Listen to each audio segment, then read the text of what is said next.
So proceeding towards the next panel discussion on solvents and its myths using safely and making of thinners. I want to request Mr. Rajesh Arora. Is he here? Mr. Rajesh Arora. Mr. Rajesh Arora, Asia Paints, Mr. Anil Agarwal, Kesan Thinner. These are our panelists for the next panel discussion. Mr. Surendra Agarwal, Krishna Chemicals, Mr. Anand,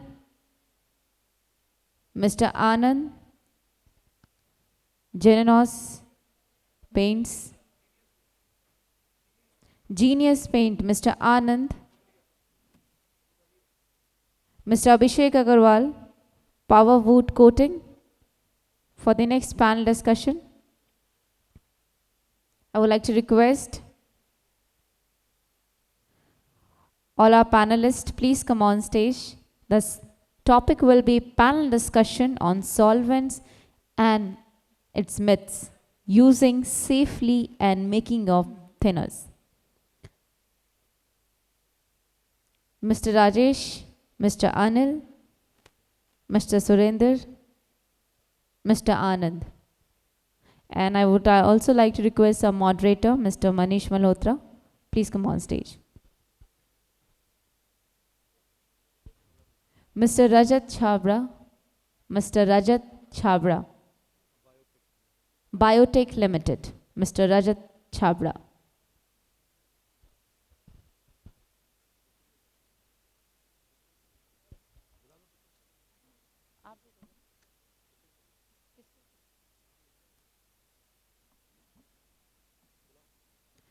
Well, I want to request Mr. Avnish Kabra, Exada, and Mr. Ravikant, please come on stage for the felicitation for our panelist.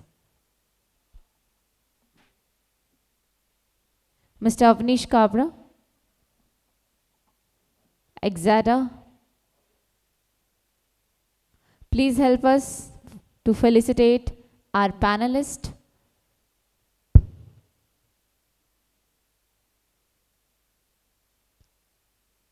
And Mr. Ravikant, so please come to felicitate.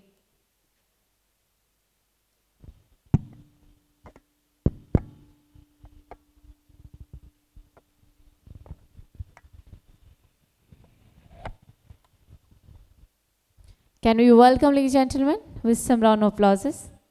Thank you.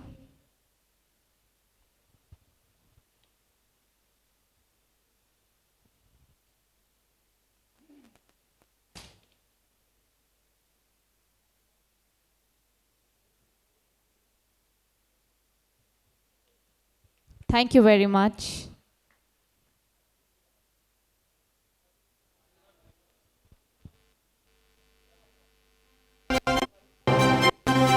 So here for the panel discussion on solvents and its myths using safely and making of thinners with our panelist and our moderator, Mr. Manish Malhotra. All over to you, gentlemen.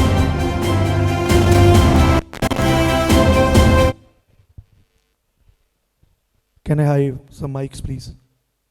Yes.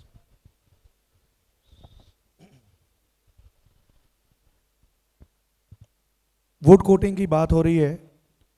Would coating का एक पूरा system चल रहा है. Sorry, मेरा आज गला थोड़ा काम नहीं कर रहा, तो बट आवाज़ तो सबको आ रही है. Am I audible? सब सुन पा रहे हैं मुझे? ओके. आज हमारे बीच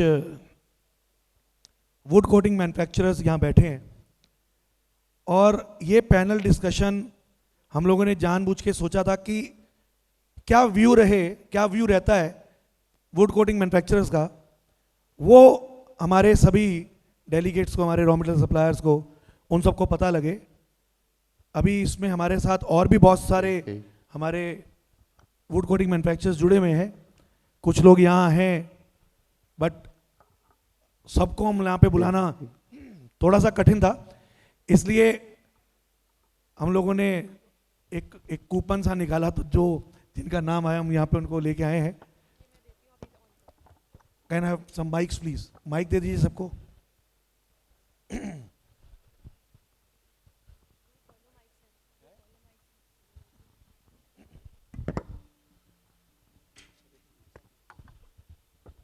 माइक्स और दे दीजिए। एक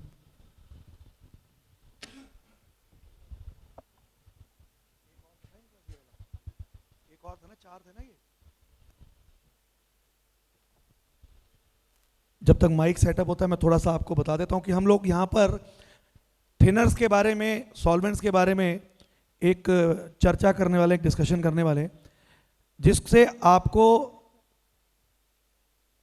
शायद कई ऐसी चीज़ें हम लोगों के सामने खुलकर आ जाएं जिसमें थिनर मैन्युफैक्चरिंग करना या सॉल्वेंट को बेचने के लिए या वुड कोटिंग मैन्युफैक्चरर के लिए क्या ज़रूरी है, और जितने भी लोग हमें लाइव यहाँ से देख पा रहे हैं हो सकता है उनको भी कुछ बेनिफिट हो जाए, क्योंकि ये जो पैनल है ये अपने आप में बहुत बड़ा पैनल है। हम लोग अगर बात करें तो नॉर्थ से लेके और डाउन वेस्ट और साउथ तक यहाँ पे पहुँच चुके हैं। हम चाहते थे कि और भी लोग यहाँ पे जुड़े, बट वो यहाँ पर नहीं आए, तो हम लोगों को थोड़ा सा इस तरह से आगे बढ़ना पड़ रहा है। तो चलिए शुरुआत करते हैं। सबके पास माइक आ गया? वेट वेट वेट, एक कॉर्डलेस और दे दीजिए सर। पहला क्वेश्चन बड़ा सिंपल है और इसका जवाब कैसा आएगा ये मैं भी सुनना चाहता हूं। अच्छा, मैं भी, सब लोग जानते हैं मैं भी थिनर की मैन्युफैक्चरिंग करता हूं, तो ये काम मैं खुद इसलिए ले रहा हूं कि मुझे भी शायद नया कुछ जानने को मिल जाएगा। आनंद भाई, what is thinner? Sir you have to hold the mic like this, थोड़ा आवाज चली जाए। Like this. Hello, Acha. Yes. Hello. Thinner is the diluting the paints and coatings, any coatings. Formerly, the paint is made by high viscosity. The high viscosity due to that, the costing, the tin packing and everything. And the find out of the thinners is the diluting the paints. Is that one part of the NC paint and the two part of the thinners is the starting the thinner formulas. No, is the previously is the thinning the spray, help the spray. The first of all thinner is the help the spray coatings. That is the things. Sir थोड़ा सा आप अपने हिसाब से बताओ। Anil ji. Thinner, जैसा कि अपने नाम से पता लगता है, to thin the paint. Thinner is to, पानी भी अपने आप में थिनर है कि जैसे वाटर बेस्ड पेंट के लिए पानी थिनर है। सो बेसिकली थिनर जो जिस टाइप के अलग अलग पेंट्स मार्केट में चलते हैं, हम बनाते हैं, तो उसकी सप्लाइंग विस्कोसिटी अलग रहती है और अप्लाइंग विस्कोसिटी अलग होती है। तो अप्लाइंग विस्कोसिटी तक लाने के लिए उसमें कुछ percentage thinner, that is mixture of various solvents, जिस टाइप का पेंट है उस टाइप का थिनर बनाना पड़ता है, तो वो उसमें ऐड करते हैं ताकि गन से या ब्रश से जिस चीज़ से भी लगाना है, जैसे MTO है वो अपने आप में भी थिनर है। जो पेंट हम ब्रश से करते हैं इनेमल, तो उसमें as a MTO as a thinner काम करता है। तो basically thinner is a mixture of solvents, जो भी पेंट के मुताबिक रिक्वायर्ड है वो बना थिनर। सर बड़ा आसान क्वेश्चन था, लेकिन ये इसलिए भी हम लोग इस क्वेश्चन पे आए कि ये लाइव प्रोग्राम जो हमारे लोग देख रहे हैं और जो ऐसे लोग हैं जो इस इंडस्ट्री में आना चाहते हैं, बिकॉज पेंट विजन वांट कि ये इंडस्ट्री का साइज और बढ़ता चला जाए। ऑल्दो कंपटीशन बहुत है, लेकिन फिर भी जितना कंपटीशन बढ़ेगा सर उतना और अच्छा हम लोग काम कर पाएंगे, ऐसा मेरा मानना है। मैं रजत जी आपसे क्वेश्चन करना चाहता हूँ, एंड वुड कोटिंग थिनर और जो इंडस्ट्रियल थिनर होते हैं उनमें क्या फर्क होता है? Hi all. The only difference which I feel, which is what you are asking between wood coating and industrial. Wood coating you cannot give, like you cannot play with the quality which you are giving in wood, specifically for wood coatings, because you need to get a particular finish. So you have to give the purest form of thinners. But in industrial, yes, you can play up and down. That is the thing which I feel in the quality. Yeah. And other thinners also? Can you explain some other thinners? Can you name some thinners? There are many of them. Like thinner, as in what sir was saying, thinner is something which is like thinner and paint, they go hand in hand. Without thinner, paint is useless. Without paint, thinner is useless. So, then any type of, you are picking epoxy, then again, it goes like you have to, specifically you have to go for an epoxy finish, which is compatible with that resin. Some common ingredients, solvents of wood thinner. Can you name them? Sir, ये मैं question क्यों पूछ रहा हूँ मैं आपको बता देता ये हूँ सारे नहीं, होंचो इसका बैठे रीजन हैं यहाँ पे। है सर, इसका रीजन है मुझे कल कोई पूछ रहे थे कि साहब ये वुड कोटिंग आप कल रख रहे हो, इसमें कौन कौन से सॉल्वेंट्स या कौन कौन से बेसिक प्रोडक्ट यूज होते हैं, तो मैंने कहा जी आप यहाँ बैठना, A कल to हम Z लोग- of A to Z of every solvent which is available in the market that goes into coatings. Sir Whether लेकिन it is अभी for अभी wood, अभी अनिल जी ने एमटीओ बोला तो वो तो शायद नहीं यूज होता क्यों नहीं जाता सर? वुड कोटिंग में, क्यों नहीं जाता? तो वो बताओ फिर कैसे? सर जो आपका जैसे for I give you a very lame example, lemme say very simplest possible example, जो एशियन पेंट का एक प्रोडक्ट आता है that is like I think sir will agree with me, that is a single pack clear जो उनका आता है वो touch wood, okay touch wood, okay that is made with MTO and Rajat ji अपनी बात को मनवाने में सर हम मान गए आपको चलिए आगे बढ़ते हैं। और तो ये मैं सबसे जानना चाहूंगा sir, what is the market size of the wood coating thinner? आप अपने एरिया का बता दें, धीरे धीरे हम सब एरिया का पूछ लेंगे तो पता लग जाएगा, लेकिन अगर आपको ज्यादा नॉलेज हो तो वो हमारे लिए बहुत अच्छा होगा। Sir, wood coating market size is a very big, very big. It's the day to day is the growing market. So many big companies want to come in the market.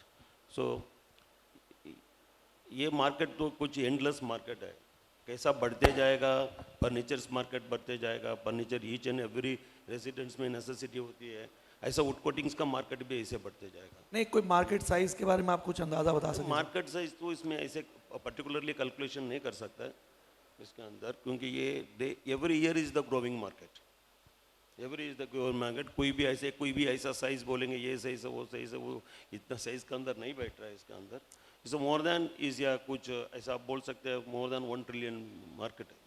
Okay, Anil ji शायद कुछ बोलना चाहेंगे? नहीं, ऐसा कुछ तो बता पाना मुश्किल है, लेकिन वुड कोटिंग्स और थिनर्स, देखो जो भी चीज़ बननी है, कोई फर्नीचर बनना है, कोई घर बनना है, तो उसमें जहाँ भी लकड़ी लगेगी उसको कोटिंग्स होनी है। तो ये मतलब हर वक्त डिमांड इसकी रहेगी। कुछ टाइम ऐसा आया था कि जो फर्नीचर है, कमर्शियल फर्नीचर, वो लेमिनेट्स बने बनाए आने लग गए थे, उससे बनने लग गया था, जिससे थोड़ा ऐसा लगा था कि वुड कोटिंग्स की डिमांड शायद थोड़ी कम हो जाए, लेकिन को वो बहुत ज़्यादा सक्सेसफुल नहीं हुआ। जो लेमिनेट्स लग रहे हैं यहाँ बनने हैं, वो दोबारा फिर टीक पे या MDF वगैरह या उन पे दोबारा फर्नीचर बनने लग गया है, तो उस पर वुड कोटिंग्स की डिमांड है, हर जगह है। मतलब वो डिपेंड करता है कि वुड कोटिंग्स पे कहीं सैंडिंग सीलर लग रहा है और हाई एंड प्रोडक्ट करना है तो PU लग रहा है, और ऊपर जाना तो इटालियन PU लग रहा है, इस टाइप का। मतलब डिमांड है अच्छी थिनर्स की और वुड कोटिंग्स की, और रहेगी वो, उसमें कोई। अभिषेक जी, आप अभी नया इस मार्केट में आए हो, मैं बता दूं पावर वुड कोटिंग पुराना ब्रांड है, बट अभिषेक जी कुछ और बिजनेस करते थे, इनको पेंट इंडस्ट्री ने अट्रैक्ट किया और ये इस इंडस्ट्री में आए। कुछ आप भी तो सोच के आए होगे, क्या मार्केट साइज सोचा, क्या सोचा आपने?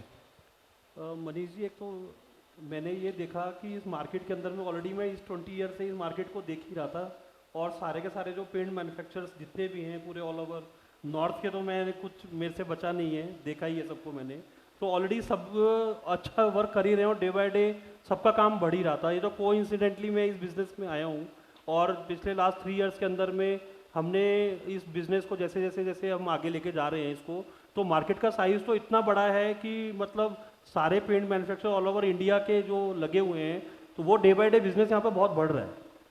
अल्टीमेटली क्वालिटी वाइज जो प्रोडक्ट आपको भी मानते हैं कि देखिए वुड कोटिंग का एग्जैक्टली बहुत बड़ा साइज होता जा रहा है, एंड वुड कोटिंग अपने आप में एक पूरी इंडस्ट्री हो चुकी है।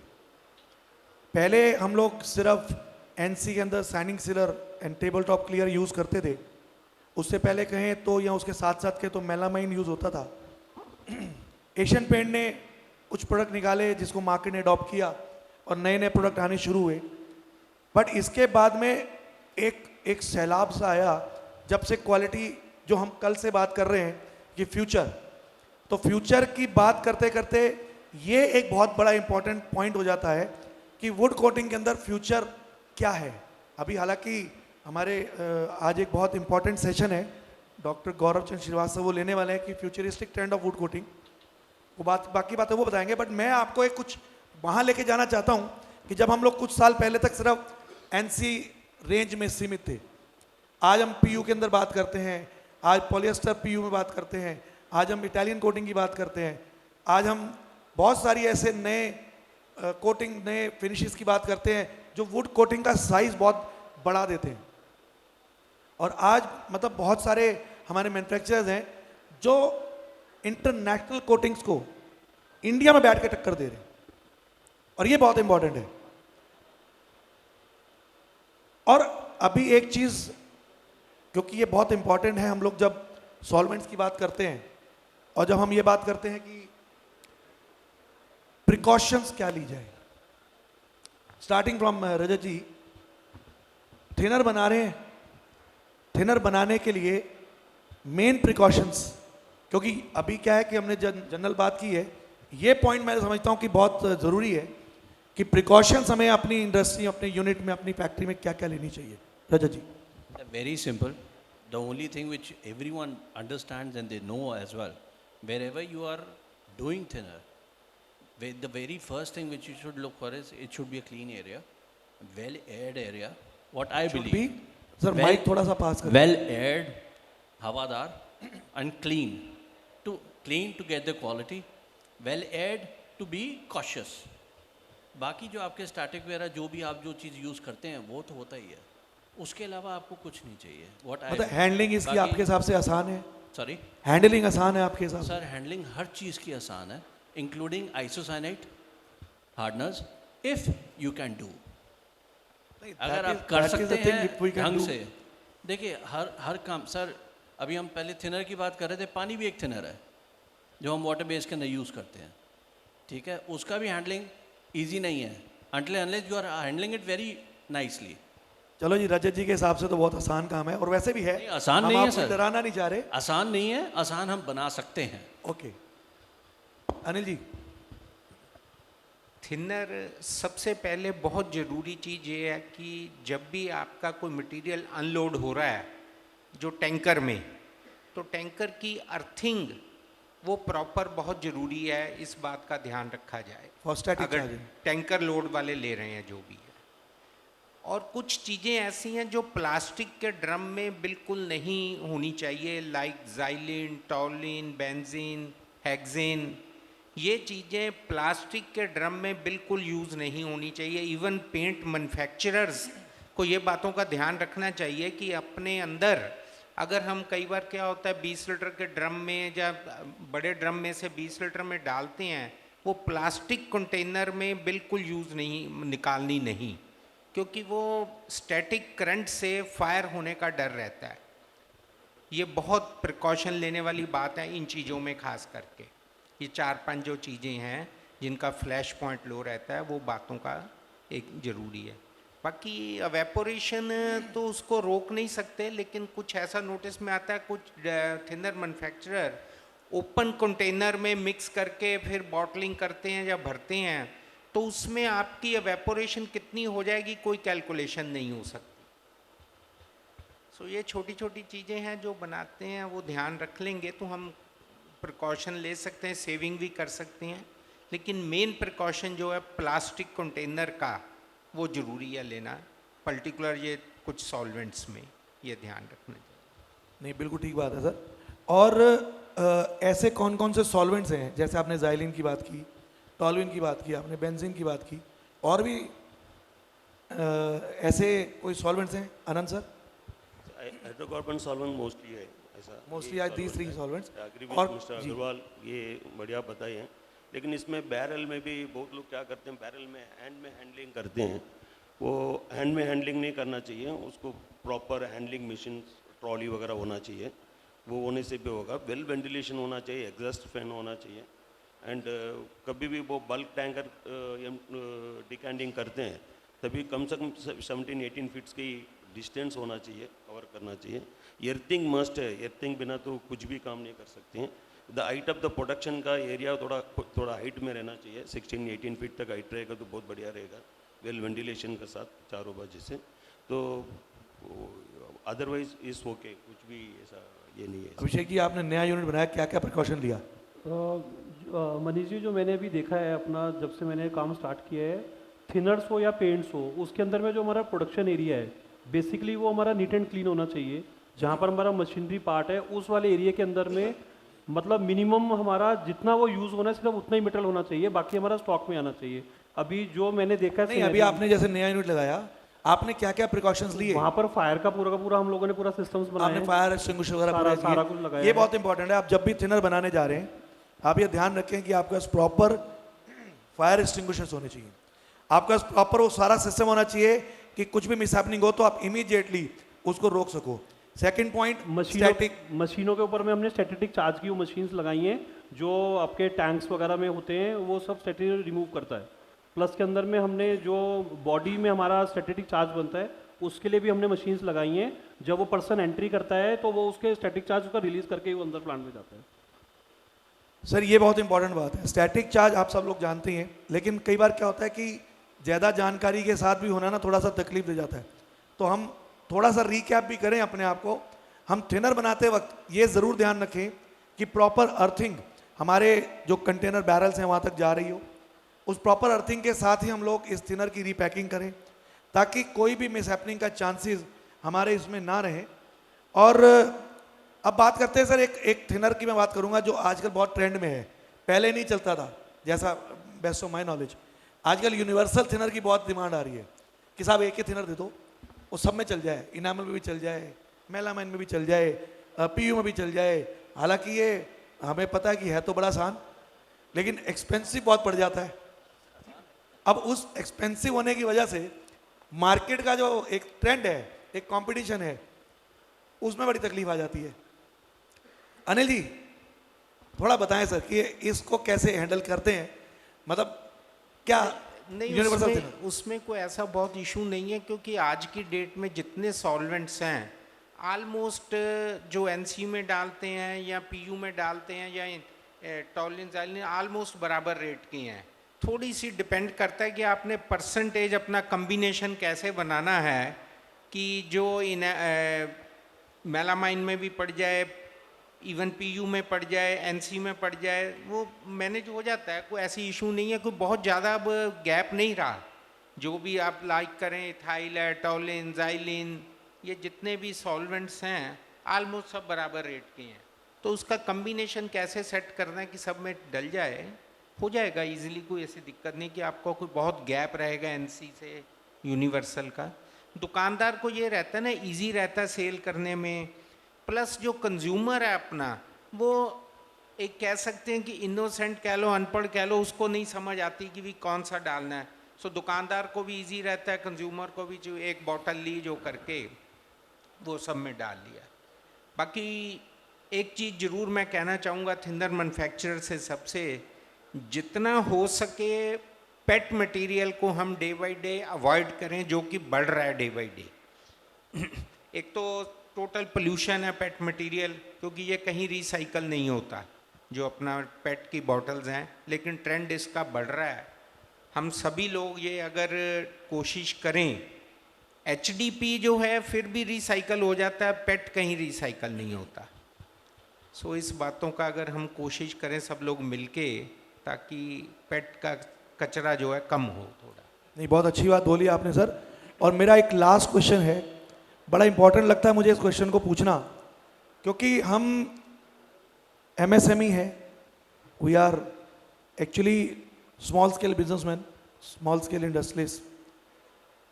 अभी सर एक बहुत बड़ा चैलेंज मार्केट में चल रहा है, और वो चैलेंज है कि लार्ज स्केल जो पहले थिनर के अंदर इतना कंसंट्रेशन नहीं दिखाते थे, उन्होंने भी थिनर के अंदर आगे आना शुरू कर दिया है।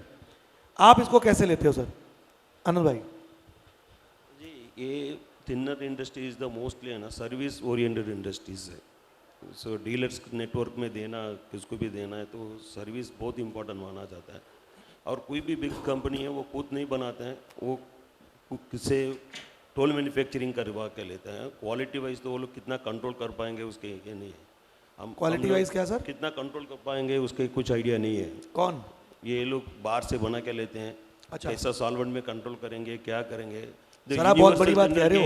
एक यूनिवर्सल थिनर की कंसेप्ट है, really is not a suitable, क्योंकि डिफरेंट टाइप ऑफ पेंट्स है, डिफरेंट टाइप ऑफ कोटिंग्स है, सब है उसमें. कोई भी थिनर्स उसमें चल जाएगा वो नहीं है. इंडिया मैं वही आपको आनंद भाई कह रहा हूँ कि बहुत बड़ी बात कह रहे हो आप, क्योंकि ये बात कहना कि बड़ी लार्ज स्केल का क्वालिटी नहीं है. देखो ये मार्केट ट्रेंड के साथ में वो चल रहे हैं. अनिल जी आप क्या कहना चाहेंगे? देखिए अभी हम लोग लास्ट 35 ईयर से हमारा थिनर है DK लैग 143 करके नाम है. तभी से वुड कोटिंग स्टार्ट हुआ, तभी से हमारा थिनर है मार्केट में वुड कोटिंग्स में हमारा थिनर सबसे हाईएस्ट यूज़ किया जाता है. हम लोग per month more than 250 metric ton हम थिनर प्रोड्यूस करते हैं. इनमें पैकिंग ओनली पैकिंग थिनर है हमारा कोई इंडस्ट्रियल सप्लाई वगैरह नहीं है. तो पूरा totally is the customer level में. And I am very happy कि आपने ये बात बोली, क्योंकि ये सच भी है. मैं कंपनीज का नाम नहीं लूँगा, बट आज के टाइम में देखो ये लाइव भी जा रहा है, ऑन रिकॉर्ड में बोल रहा हूँ, आज के टाइम पर लार्ज स्केल बहुत से ऐसे काम कर रही हैं जिसके अंदर शायद लोगों को क्वालिटी इशू आए. मुझे बड़ा समझ के बोलना पड़ रहा है यहाँ पर. ये हम लोग क्वालिटी का प्रूव करते हैं, हम लोग आफ्टर सर्विस देते हैं, क्वालिटी पे बहुत कंट्रोल रखते हैं हम लोग का इसमें. तो मैं अनिल जी से पूछना चाहूँगा इस बारे में. अनिल जी. मनीष जी आप इस बात को ना थिनर के तरीके से ना लो. आप जो चल रहा है वो माइंडसेट कंपनियों का देखो कि वो स्मॉल स्केल को क्रश करना चाह रही हैं. अकेला थिनर नहीं, वो देखो वो रेगमार भी बेच रहे हैं, स्क्रैपर भी बेच रहे हैं, ब्रुश भी बेच रहे हैं. मतलब किस लेवल पर किस टाइप की कंपनियां आ गई हैं. आप इस चीज़ को इस तरीके से लो. थिनर तो चलो, फिर जब वो स्क्रैपर बेचने लग गए तो और उससे नीचे क्या जाएंगे. नहीं ये हमारा इस बात को कि उनका मोटिव ये है कि स्मॉल स्केल जो बेच रहा है, क्योंकि उसका एक वॉल्यूम होता है, टारगेट होते हैं कि मेरे से ये भी लो वो भी लो, उसका एक बास्केट बन जाती है. दुकानदार कहता है अब पेपर टेप है, जो पेपर टेप बनाने वाला उसका महंगा है, दूसरी बड़ी कंपनी का सस्ता है. मतलब वो लोग मेन मोटिव उनका ये है.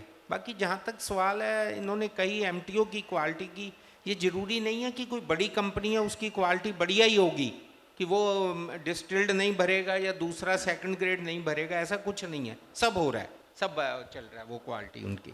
रजत जी एनी कमेंट? थोड़ा आपको भी फंसाना चाहता हूँ मैं, ऐसा नहीं है कि हम ही फंसे, थोड़ा आप भी फंसो. Sir, over the period of time, the quality of thinner and the usage of different solvents and different finishes has changed dramatically. When I joined, what the products which I had seen, okay, this product, if I talk about PU, these are the solvents which you can use in PU, which I think most of the experienced people, they know. Okay, this solvent, okay, PU, it's a rich solvent, you can use it. आप बात फिर कहीं और लेके जा रहे हो. मैं कह रहा हूँ लार्ज स्केल और MSME की बात करो. मुझे ये बताओ कि आपको क्या लगता है, चलो आपका सीधा भी पूछ लेते हैं कि लार्ज स्केल को थिनर इंडस्ट्री में आना चाहिए कि नहीं आना चाहिए. सर लार्ज स्केल कभी भी थिनर इंडस्ट्री में पैर नहीं रख पाएगा, जहाँ तक मैं सोचता हूँ. वो उसका रीज़न ये है क्योंकि नीचे जो प्राइसिंग जो मार्केट में बिकता है, the quality which is highly accepted in the market, large scale companies they can go up to some extent, specifically in thinners. आप आज की डेट में भी उठा लो, आप किसी भी ब्रांड के माल उठा लो, आपको फिनिश करना है एशियन से करना है, फिनिश करना है ओके नेरलैक से करना है, ICI करना है, लेकिन थिनर फिर वही लोकल क्वालिटी का उसके अंदर यूज़ होता है. थिनर को ये लोग टच नहीं कर पाएंगे, जो कि मैं सोचता हूँ, और वो करना चाहते भी नहीं है. वॉल्यूम है लेकिन प्रॉफिट्स नहीं है, क्योंकि प्रॉफिट के लिए फिर उनको टक्कर किससे मारना है. हमारे जैसे हम लोग बैठे, मैं कहता हूँ भगवान करे जो आप बात कह रहे हो वो उनके दिमाग में चली जाए. सही फैक्ट है, और वो सब चीज़ें होती रहें, because they are giving some extent they are giving tough competition to different local manufacturers, regional manufacturers. तो चलिए सर, थिनर के बारे में एक छोटी सी एक इंट्रोडक्शन था, ये थिनर्स के बारे में व्यूज़ थे मैन्युफैक्चरर्स की तरफ से. तो ये सेशन हम यहाँ पे क्लोज करते हैं. एक सेशन और रहेगा और वो भी बहुत अच्छा सेशन है. हमारे साथ अभी नवीन आर्या जी हैं फ्रॉम सुदर्शन, इसके बाद वो पिगमेंट के ऊपर आपसे बात करने वाले हैं, तब हम उसके बाद लंच पे जाएंगे। बिकॉज आई नो कि थोड़ा सा टाइम ज़्यादा हो गया, बट मुझे लगता है कि इंटरेस्टिंग भी चल रहा है मामला, तो आप लोग भी माइंड नहीं करोगे। थोड़ा सा आप पेशेंटली हमारे को आप 15-20 मिनट और दीजिए, फिर उसके बाद आपको लंच करवाएंगे। Thank you very much sir, thanks to all our speakers, all our panelist. आपका बहुत बहुत धन्यवाद, जोरदार तालियां बजा दीजिए सर सबके लिए। बहुत एक खुले दिमाग से, बहुत खुले दिल से कई क्वेश्चन मैंने इनसे पूछे, जिसका जवाब बहुत अच्छा मिला मुझे। Thank you very much sir, thanks a lot.